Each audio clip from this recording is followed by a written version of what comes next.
Good morning and welcome. I know that we have several people that are chiming in. We will be able to start this latest webinar in just a few moments. We're just waiting for everybody to get on. And so thank you again for joining us. I'm Terri Kimble with the Chandler Chamber, and I want to do a shout out to my chamber colleagues from Ahwatukee Foothills, Apache Junction, Carefree Cave Creek, the Chandler Chamber, Fountain Hills, Gilbert Chamber, Queen Creek, and Tempe Chamber of Commerce's. And we're all collaborating in these efforts to make sure that we are getting our businesses the latest information. So thank you for that. At this time, I am going to introduce Paula with the Arizona SBDC Maricopa. And Paula, thank you so much. I know that you are a frequent guest of ours on here, and I really appreciate your knowledge and your expertise, and really helping our businesses navigate through this time is really critical. So I am going to turn it over to you, and we're going to go ahead and get started. All right, thank you, Terri. Good morning, everyone, and happy to be here today. And today of course, the ongoing conversation is about the Small Business Disaster Relief Assistance Programs. So today we are going to talk about those PPP loans, which I know is top of mind for many small businesses, many of our clients at the SBDC, and also we'll be doing some review on that EIDL program. So let's continue forward. So, and just a side note, I am a business analyst with the Maricopa Small Business Development Center. And the one thing we do offer is no-fee counseling services, but I've moved that information to the back end of our presentation. So I'll be talking more about the SBDC and our services and what we do at the end of the presentation. So let's dive into our content today. So really the purpose today is, you know, oh, go ahead and go back. There we go. So our purpose today is, you know, these loan programs have been out there now for several weeks. And I'm sure many of you have sat through, you know, information about the details of all these programs. But today I really wanted to focus more on the PPP loan and some of the questions that we're getting from many of our clients, especially around loan forgiveness, what's happening in the process. I haven't heard back on either the EIDL or the PPP. How do I document and track for this forgiveness element? And just some frequently asked questions that are bubbling up. And so I really wanted to focus our efforts in this way today. And then, like I said, we'll finish off the program with some explanation about SBDC and how we can help you as a small business. Next slide.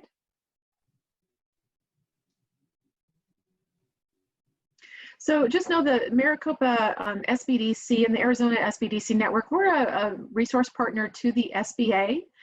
And so the information that I'm providing you today is what we know about these loan programs as of today. Things are changing sometimes on a daily basis. We are at this point in time waiting for additional guidance from the SBA, especially related to these PPP loans. So I will do my best to share the information that I know of today. And just so you know that the Arizona network of SBDC, we have weekly meetings with our Arizona SBA contact. So we try to get the most up-to-date information on a weekly basis from the SBA, as well as the Maricopa team is meeting on a daily basis to share experiences of what our clients are seeing from the PPP loans and the EIDL loans. So hopefully I can kind of communicate some of that information to you today. Next slide. All right, so in this very first section, what I wanted to do, rather than recap 20 slides about all the background of PPP loans and EIDL, I really just wanted to focus in on doing kind of a quick review of 3 of these key programs, because what we're finding is, you know, in the heat of the moment when all of these opportunities showed up, we're finding that some of our clients they're even confused about, I'm not sure what I applied for. So I thought it might just be beneficial to just step back through and refresh your memory, especially if you're one of those folks of, I'm not sure what I applied for, just to refresh your memory about the 3 different programs, just to set the foundation for that second section where we're going to talk more about the PPP loan forgiveness. So next slide, please.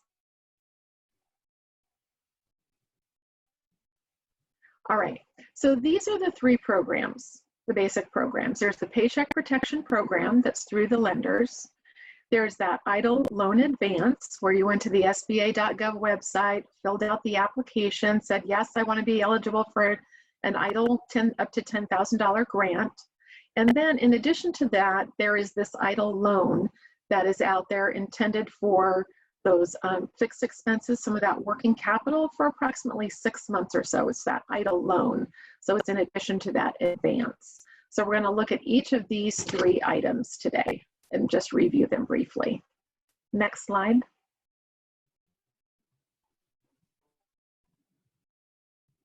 All right, so the Paycheck Protection Program review. It's very important to remember the purpose of that PPP program.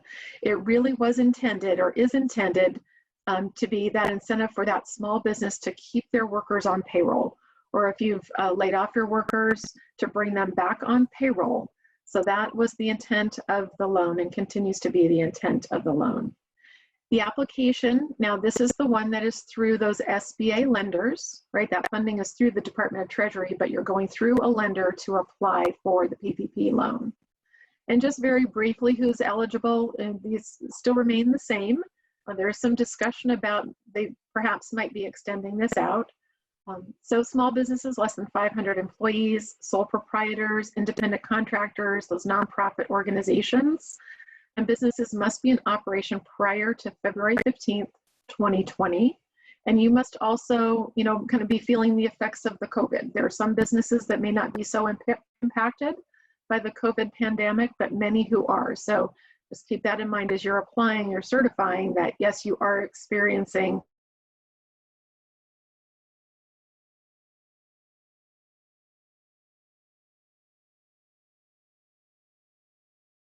calculations were based on. If you've already approached the lender, you've gone through that process of determining, how much am I eligible for? So it really is looking at that 8 weeks of payroll to figure out that amount. Now the program is available until June 30th or until the funds are exhausted.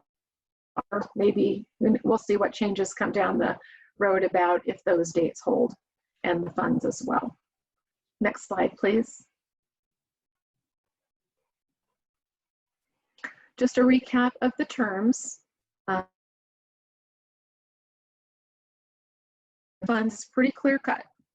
So it's 75% must be a minimum of 75% must be used for payroll expenses. You can use 25% for a very short list of expenses: rent, mortgage, interest, and utilities. It's pretty clear cut about the usage of those funds. Now there is a forgiveness element we'll talk about on that next slide.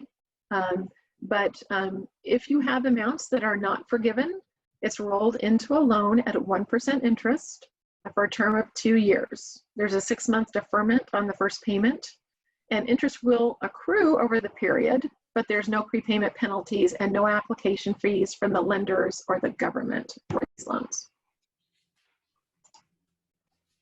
Okay, next slide, please.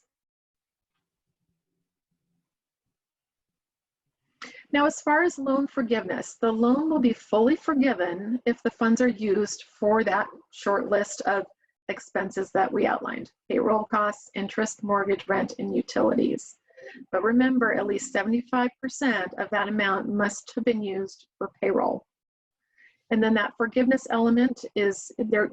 It's also they're looking at, it's kind of based on that employer maintaining or quickly rehiring their employees and maintaining their salary levels. So that forgiveness amount may be reduced if you don't meet the guidelines, the 75-25, and then that full-time headcount declines or if salaries and wages are decreased. Next slide.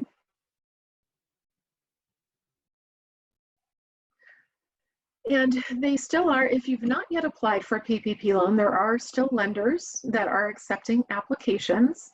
So what I've shown here on the screen is a link to the SBA approved list of lenders for Arizona. And these are approved lenders for the PPP program. So you can go to that link and that will take you directly to this. It's about a 3-page document of the approved lenders. And you can download that document and use that as a reference. So we are telling our clients maybe that are still pursuing the PPP loans, the natural place to start would be that financial institution that you already have that relationship with. Some of those financial institutions may still be accepting PPP loan applications, some may not be.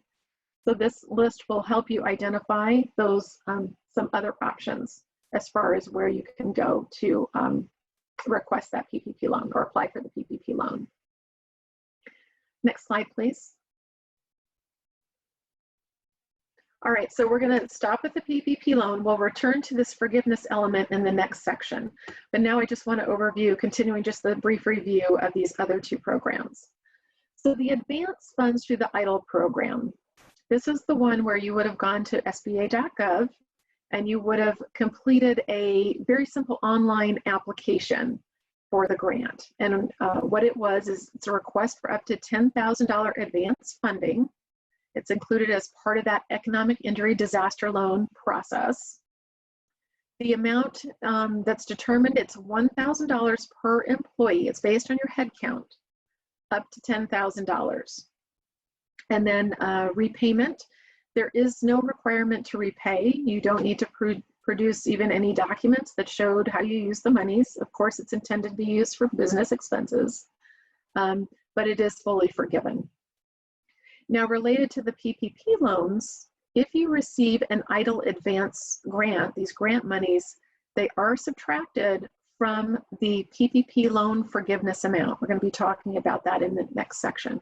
But as you're going to talk to the lender about that forgiveness amount of the loan, if you've gotten one of these advances, it is subtracted from the forgiveness amount. Now here again, these the EIDL program is available until December 31st, 2020, or until the funds are exhausted. But right now, the application portal is closed except for agricultural businesses. So, but anyhow, we still do have clients that continue to receive EIDL advances. So the funding is still coming through on these. We're hearing it every week from our clients. Okay, so next slide, please.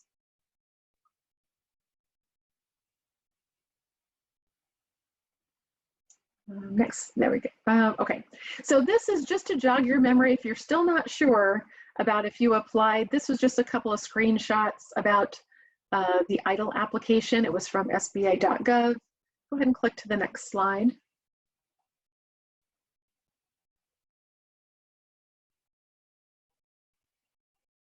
All right, and this is where you would have just entered some basic information: gross revenues, cost of goods sold, employee headcount. And then next slide, please.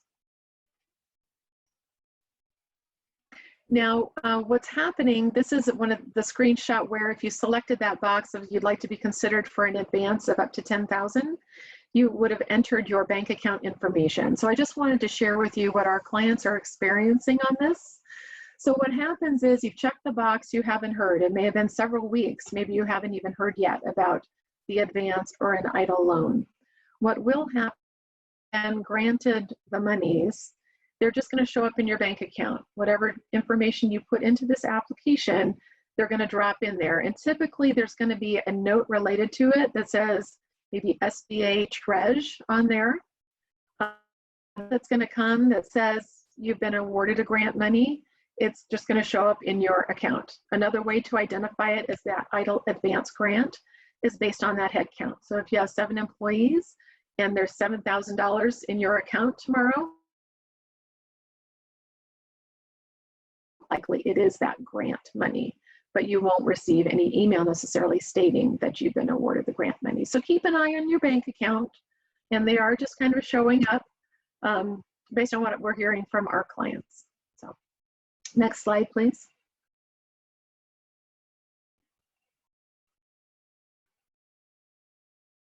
And I see there are some questions coming through. I know that Terry, we've allotted some time at the end for Q&A at the back end. Right, okay. All right, so this is talking now about that EIDL loan program. So you've clicked the box, you know, you said you're interested in the grant, but you know, when this was originally launched, it was about this EIDL loan program. So let's just basically review some of the basic information about this, right? This is actually, the EIDL loan is through the U.S. Department of Treasury. It is that same application process. Who's eligible? Again, here are the basics of 500 or fewer employees, nonprofits, faith-based organizations. You know, eligibility is based on the size of the business. If you're not sure if you're one of those businesses, you can go to the SBA.gov website, and they do have industry size information that you can check just to ensure that you're eligible for the EIDL loan. And then the applicant must be, business must be physically located in the United States. So here the loans are up to $2 million. We're really not sure where that stands at this point. We've heard some information that maybe these EIDL loans have been capped, but nothing definitive about that. All we know is what we're seeing from our clients of different amounts that they've been receiving. And that's been changing kind of week by week. Here again, it's available until June 30th or until the funds are exhausted. Like I said, that EIDL application, whether it's for the advanced grant monies or the EIDL loan, that portal is closed except for agricultural businesses. So if you're an agricultural business, that portal is still opened and will accept the applications for you. Whether or not it will be opened for businesses in general, again, we are not sure. We had not heard from the SBA. So we're kind of in a wait and see mode about where that ends up. And I'm sure it's, you know, just related to funding. There's been a very high demand for the monies, as you can imagine. All right, next slide, please. Now here, just to review the terms, up to $2 million, the interest rate is 3.75% for small businesses, 2.75% for nonprofits. Term is up to 30 years, and it's 1 year deferment on the first payment. And then there are no prepayment penalties and no application fees from the government for the EIDL loan, should you get the EIDL loan. Next slide, please.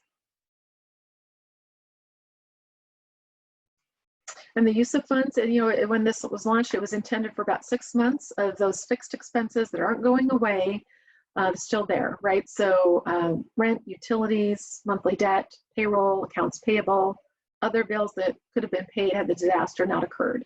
You can't, if you get one of these EIDL loans, you cannot use them to replace lost sales or profits, or for business expansion, or to refinance long-term debt. I know that's a great interest rate, but you can't use it for those reasons. There's specific purpose for those funds. Next screen, please. Okay, so actually, if you would back up, let me make a couple additional comments about that EIDL loan and what our clients are experiencing as far as the process around these EIDL loans. So oftentimes what will happen is maybe they'll get the grant, you get a grant, and you don't hear anything about any additional funds. You may still be eligible, we're not quite sure, but oftentimes there might be several weeks before you hear anything more. Some of our clients maybe do not hear about the grant, but yet they get an email inviting them to a portal saying they're eligible for an EIDL loan. So if that's the case for you, what would happen is you go to that portal, you'd fill in your information, and you'll likely be asked for additional documentation, financial records, tax documents, if you're being considered for this EIDL loan outside of the grant. So that can be several weeks. We still do have clients that are receiving the EIDL loans. I had one that just received $150,000 this week. We still have, like I said, clients receiving those grant monies. So the money is flowing, there's high demand, and our understanding is they're processing them on a first come, first served basis. So although the portal's closed, if you have submitted that application before it closed, your application is in the queue. And so it's just a matter of first come, first serve as they're moving through that. Towards the end of our presentation, we'll talk more about some tips for if you just don't know what the status is and you want to try and find out the status. We have some tips for you that have worked for our clients that I will share with you towards the end of the program. So hang on to those questions about how you find out about status. Okay, next slide, please. All right, so let's talk about this PPP loan. Go back to the PPP loan, talk about the use of funds and this whole loan forgiveness element, because there are many questions around this.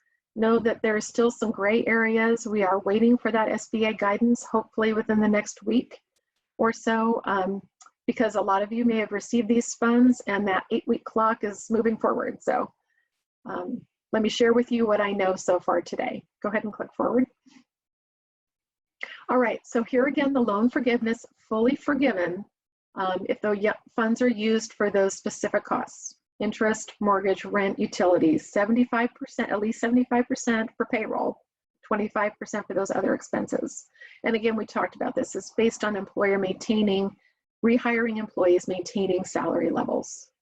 So if you don't hit those levels when you get to the end of the 8-week period, and you don't hit those levels, there likely will be an amount that may not be forgiven that is converted into that 1% loan. So it's important to follow the guidelines as best you can as we know them. Click forward. And here's just a listing again of those payroll costs, right? So it's cost of payroll: salary, wage, commission, similar compensation, cash tips and equivalent, payments for vacation, parental leave, medical sick leave, dismissal or separation costs related to that, provisions for the group healthcare benefits, including those premiums, payment of any employer-provided retirement benefits, and payment of state or local taxes assessed on the compensation of the employee. So that, as we know it right now, is what you can include in those payroll costs as you're tracking how you're spending the PPP funds that you receive. Next screen, please. Now, what's excluded from that? So this loan, so as you were working with a lender, or if you go and approach a lender, right, so you can include salaries for your employees up to $100,000. So if you have an employee that's making more than $100,000, as you calculate that potential loan amount, you can only count up to $100,000 in that calculation for the funding. Now, once you get the funds, right, if you have employees that are making $100,000, you've got your PPP funds, you can use the PPP funds for that payroll up to the $100,000 amount. You can certainly pay them more from your other, from the other monies that you have in the business if you want to pay them more for that salary. But for the payroll purposes and the PPP loan usage, it's only up to $100,000. So if you use those PPP funds over for more than that, then you're risking that forgiveness amount. Okay, payroll taxes, so costs excluded: payroll taxes, railroad retirement, income taxes. There is a gray area here around those payroll taxes. There's in the ruling, it does state one where the payroll tax side for the employer is not covered. There's an FAQ document out there where it says also the employee payroll costs are not covered. So hopefully in the guidance to come, there will be more clarification around those payroll taxes, what is and is not included in the forgiveness amount. And then any compensation of employees whose principal place of residence outside of the United States, they're not included in the use of funds for the PPP. And then of course the qualified sick leave wages under the, you see them noted there, the Families First Coronavirus Response Act. So those are excluded as well from the PPP funds and those forgiveness amounts as you're calculating the forgiveness amount. Next slide, please. All right, so just a cautionary note. So you've applied for your PPP, you're working with your lender says you've been approved. So what's very important, and this came from our SBA contact just yesterday, he said that after you've been approved for the PPP loan, you should be receiving a promissory note from your lender. So you want to make sure you're not spending any PPP monies that might be showing up in an account until you've signed a promissory note. So just as that borrower, just keep that in mind. Make sure you sign the documentations before you start using the PPP monies. There are a lot of lenders out there, and there's just some different things cropping up about how this process is, playing out. So make sure you protect yourself, use the monies wisely, make sure you're signing the documentation you need to before you use those funds. All right, so there will be, when it comes to forgiveness, there is going to be a process. Likely what will happen is you're going to submit and you're going to go through the forgiveness process with your lender. You'll be filling out some type of a form or an application for forgiveness. You'll need to provide documentation supporting the usage of the funds around the guidelines that we've already talked about. So the goal really is to, use the funds wisely so that you get 100% of the loan forgiven. If you fall outside of that, there again, it will convert to that 1% loan. Still very cheap money, good terms, but you want to do what you can to hit that threshold to get that 100% forgiven. And it's very important to keep detailed records showing the use of the funds. So if you go to the next slide, we'll kind of look at what some of the documentation might look like. Obviously, this is intended for payroll. So if you're using that third party, company for payroll, those payroll reports shouldn't be a problem, right? So keep those payroll reports up to date and accurate. Keep any transactions, receipts, bank statements, any documentation proving, mortgage interest paid, rent payments, utilities, payroll. Keep all of that documentation together. You might even consider creating an Excel file to track these specifically and the use of those funds. And or you might, update your bookkeeping software to accurately track those monies. If you have a bookkeeper or an accountant, perhaps reach out to them and see what you might need to do so that you can easily, when it comes time to the forgiveness point, that you can produce the documentation, present it to the lender in a format that they can very clearly see you've used the monies according to the guidelines. All right, next screen, please. Now, I just wanted to share a couple of screenshots with you. This is from one of my colleague up in Yavapai, an SBD counselor up in Yavapai, and they've created an Excel template to track, the usage of the funds. So I just wanted to show you a visual of what that might look like. Pretty simple, straightforward.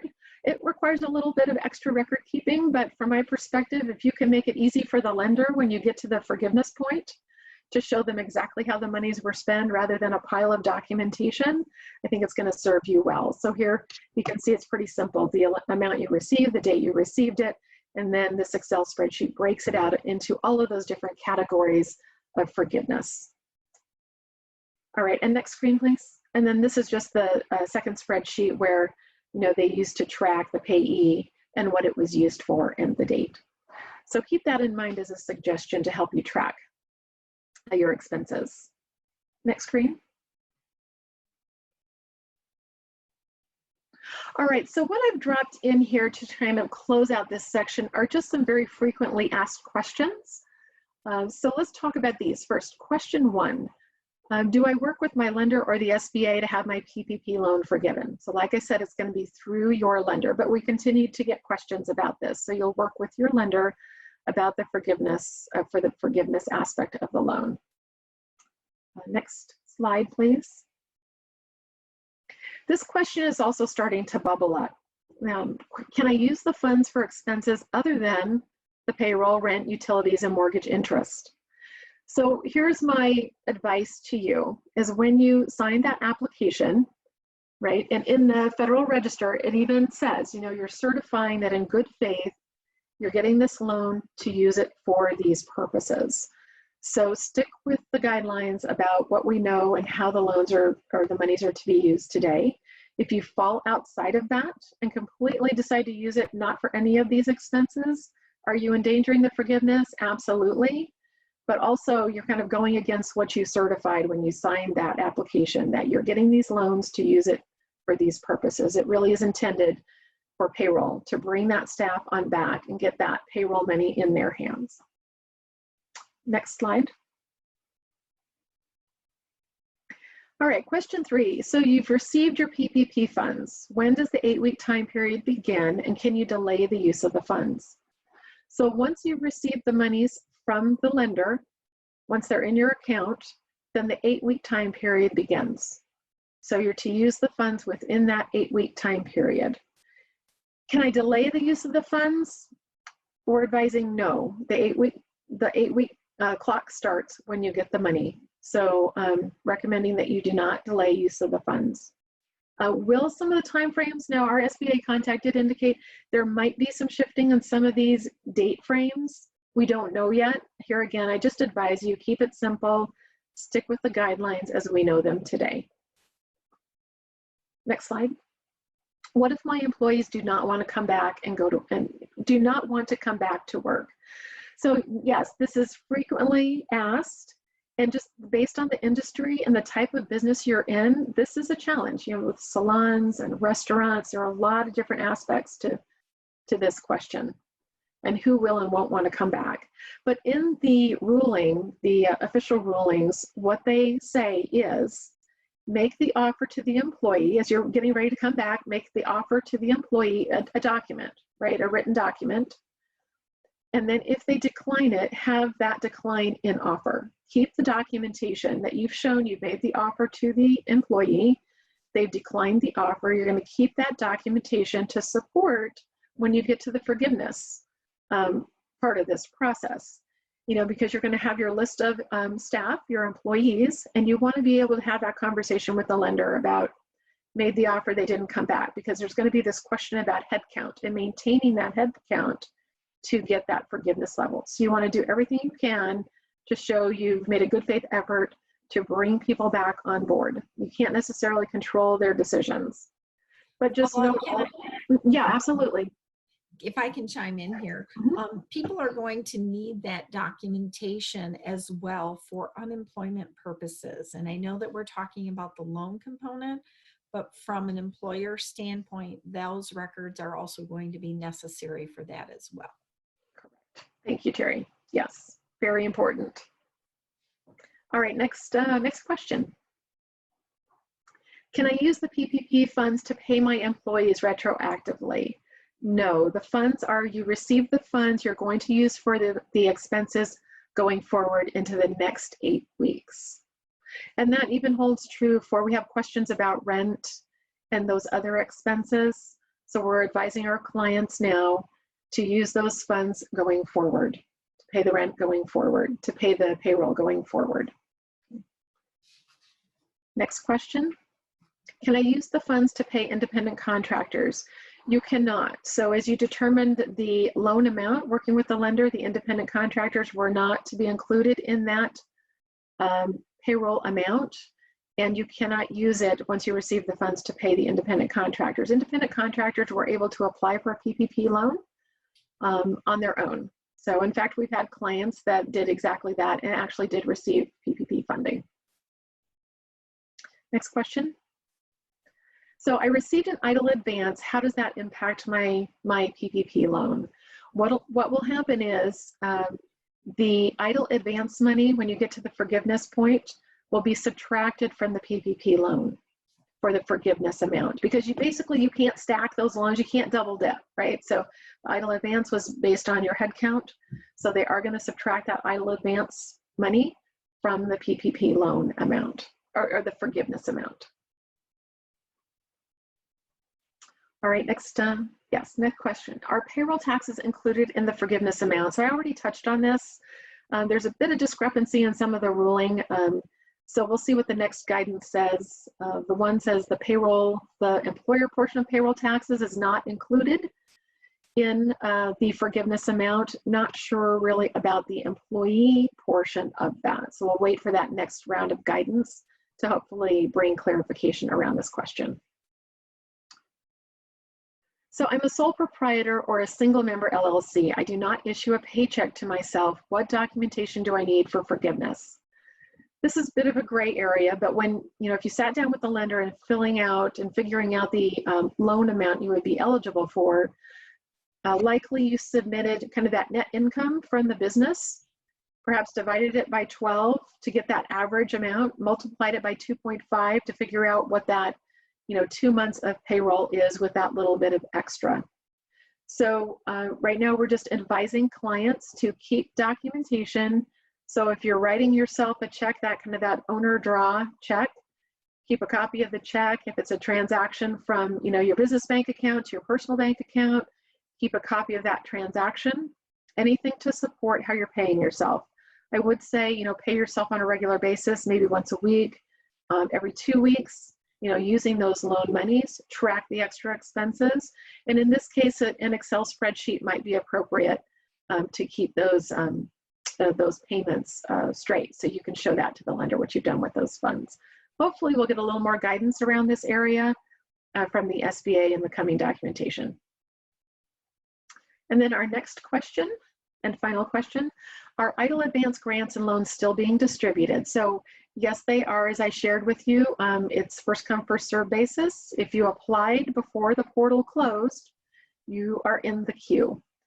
And then another one we often get is, how can I check the EIDL advance grant and the loan application status? So if you would go to the next slide, I have a couple of tips to share with you on this. So there is the SBA Disaster Customer Service Center number. If you've tried to call the number and have not gotten any information, I would encourage you to try again. So the counselors from Maricopa, we did put together just kind of some tips for our clients to try and get some more information. So call the number.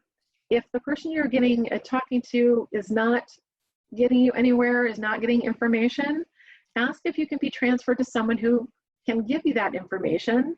Let them know that there are other small businesses that are getting answers to their questions, and we do have clients that are, as they've used this process. Just be kind and courteous and patient. And if you get to one person and they're not helpful, we're just encouraging you to try again.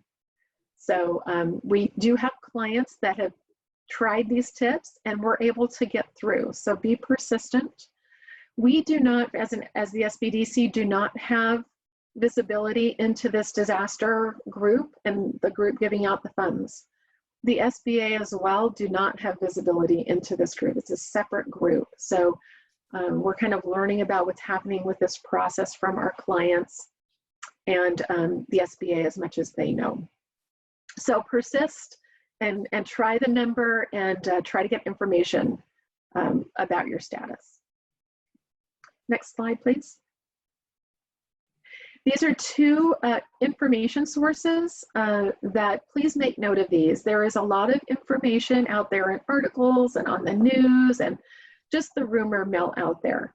So the U.S. Small Business Administration, the SBA.gov, is one official website where you can find the documents related to the rules and regs.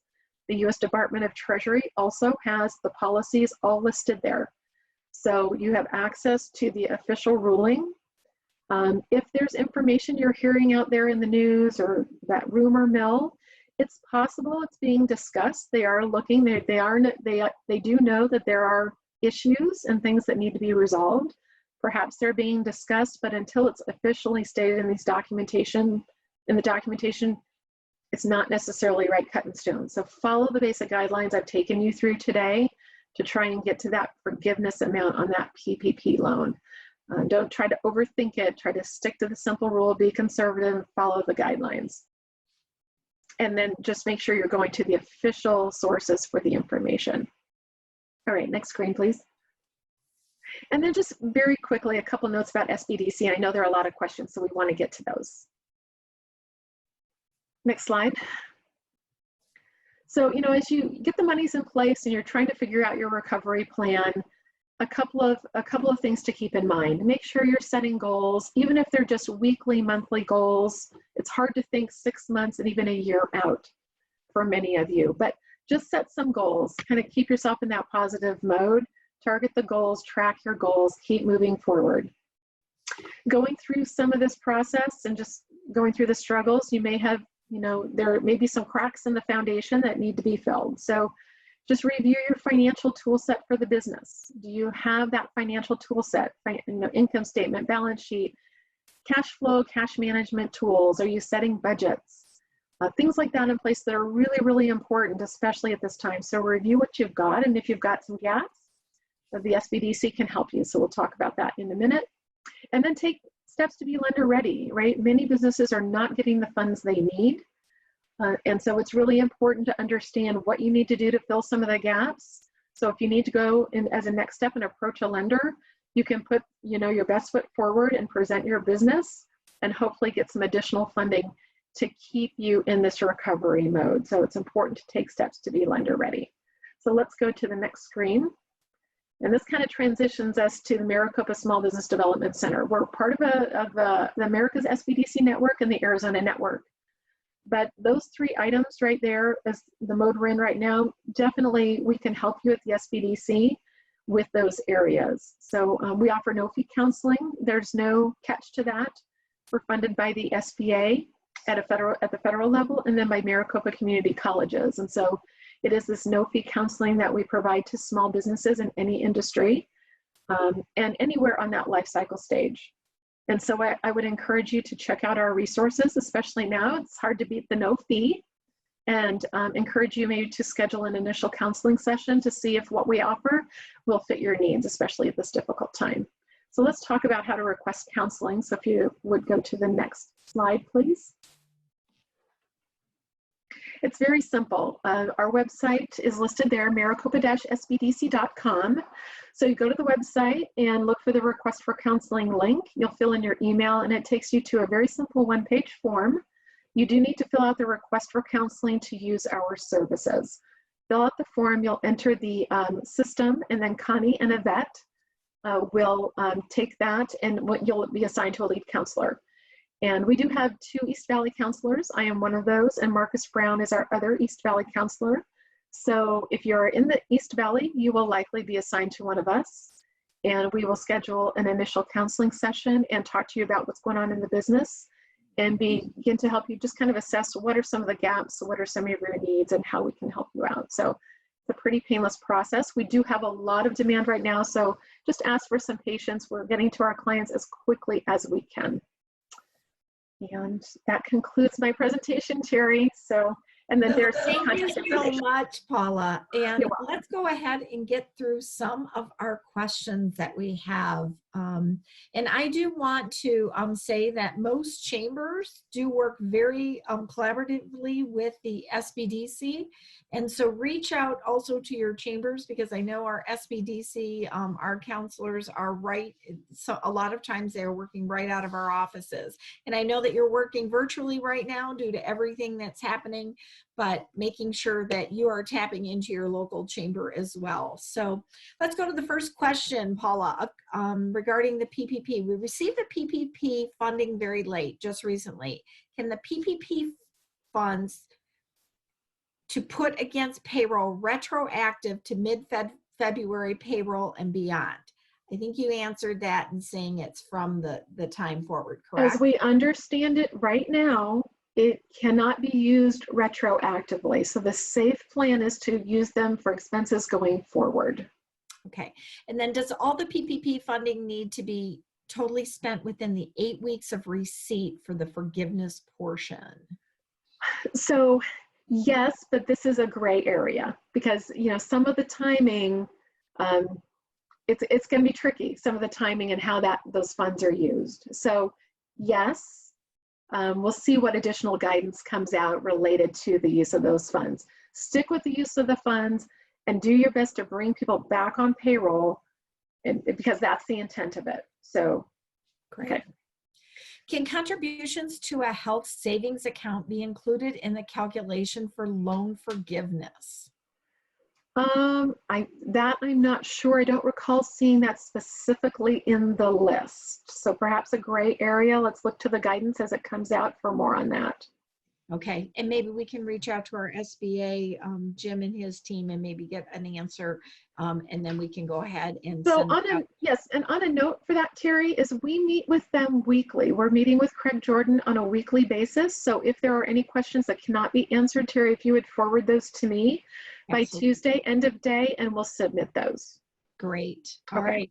Also, in addition to that question was also about the SEP contributions, the SEP contributions. So, sorry, the what? The SEP, SEP.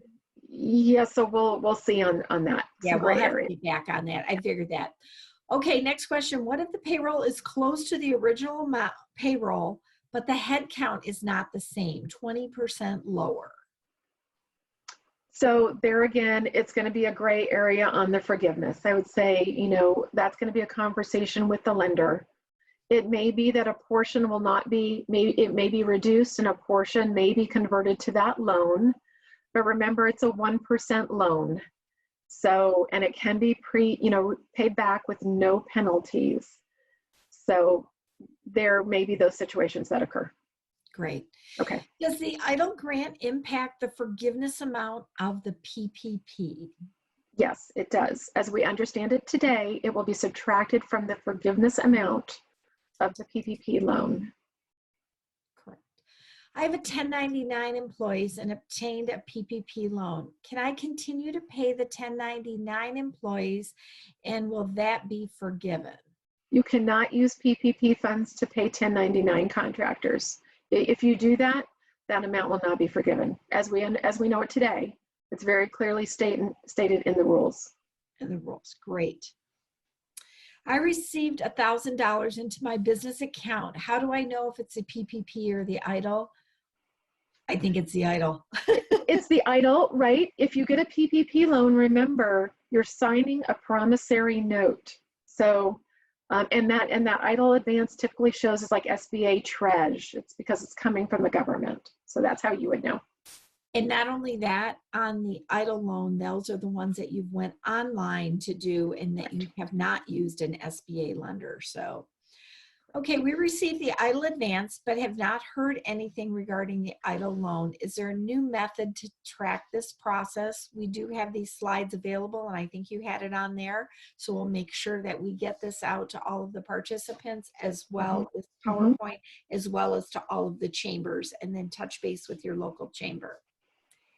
EIDL advance money is subtracted from the PPP forgiveness amount. I don't understand that. Can you give us an example with numbers? Well, so if you had a $20,000 PPP loan, right? And so you get a PPP loan from the lender for $20,000, and you've gotten, say, a $5,000 EIDL loan. So you go to the lender, or sorry, an EIDL grant. You go to the lender at the forgiveness point, right?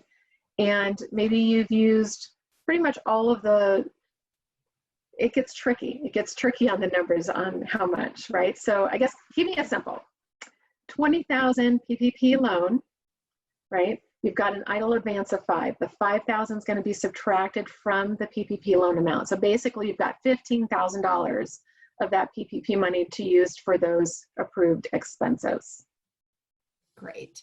And then the second part of that, if I got a PPP for 10,000 and the EIDL advance was 6, how much is forgiven if I use the PPP funding for payroll? Yeah, I mean, it gets a little tricky on the subtracting the forgiveness amount, right? So you technically could be in a position where you've used those EIDL loans, they've been forgiven, but yet then they're subtracting that EIDL advance money, which could potentially be rolled into that EIDL loan. Correct. Yes. I have an LLC and my bank accepted my pass-through income in addition to my ADP payroll report to set my loan amount. Will owner draws / pass-through income be considered for forgiveness? So yes, as far as we know it today, we're just not sure what, documentation is there, because yes, 1099 contractors and those single member LLCs did apply and are, able to get those PPP loans. So yes, just track those expenses. Okay, next question. EIDL loans. What about refinancing short-term debt? So no, you cannot use, if you get the EIDL loan, this is not the advance, but the EIDL loan, you cannot use it to refinance debt. It's very clearly stated, you cannot use it for those purposes. At the end of the 8-week period, who will determine if the loan is forgiven, and how will this happen? That is through the lender. So you'll fill out that application. You'll submit that documentation to the lender. So that'll be the conversation with the lender of determining the loan forgiveness. Great. The next one is, can I get a copy of the Excel spreadsheet template to use on the SBDC website? We'll send this PowerPoint out to everybody who's registered, and we'll make sure that we get it to the individual chambers. I know that anybody who registered through our chamber, we can go ahead and send that directly to you. And all the other chambers, please contact your individual chamber and they can get this PowerPoint out to you. These spreadsheets are very helpful. Thank you. You're welcome. How much time do we have to get our loan changed to grant? We received our PPP on April 10th. I'm not sure I understand the question. Could you read it again? How much time do we have to get our loan changed to grant? We received our PPP on April 10th. So the PPP is not a grant, it is a loan, and that's the one with the forgiveness element to it. Okay. So it's separate from the EIDL advance grant. It's the EIDL advance that is subtracted from the PPP loan. Okay. Will part-time employee payroll be forgiven or only full-time employees? Now the part-time and full-time were included in the calculation of the loan amount. And in the rules, there is wording in there that talks about the forgiveness. When you get to the forgiveness point, they're looking at the full-time equivalent number. So Great. Hopefully when we get that additional guidance, we'll have more clarification around some of the head count and the salary and how that's going to be determined. How does the June 30th exemption for meeting the full-time equivalent headcount work compared to the one-day 2/15/2020 forgiveness? Could you read the question again? I'm not sure I understand. How does the June 30th exemption for meeting the full-time equivalent headcount work compared to the one-day 2/15/2020 forgiveness? So I'm not sure, Terri, maybe you could forward that question to me and let me see if I can get some more answers. We're going to forward all these questions. So. Okay, fair enough. That way that we can cross off the ones that we still have to get information to. I'm Okay. working with a friend who has a small business that is really struggling and her credit is terrible. SBC and loans are not an option. Is there other options or resources that you could suggest? I like the SBDC counseling option. I would personally say do that first. And then I will also say that going forward, we do have a couple of upcoming panelists, and we're going to be bringing our lenders together and to give you some suggestions on alternative funding as well. Great. In future sessions. So, excuse me, my business is still generating a minor profit and I'm a sole proprietorship. Do I need to subtract the profit in calculations from the loan amount? No. So if you've already received a loan, that's not something that's accounted for in the forgiveness element when you get to that phase.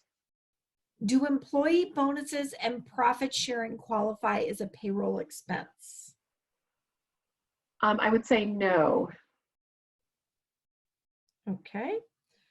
FYI, some lenders are decreasing the PPP by EIDL before dispersing funds. In your example, wouldn't the full $20,000 be repayable? 2.5% payroll loan calculation was $25,000. Lender provided $20,000 since the $5,000 has already received from EIDL. Correct, and that it is, and the EIDL advance is subtracted from the PPP loan. So if you've already gotten that, they're subtracting it.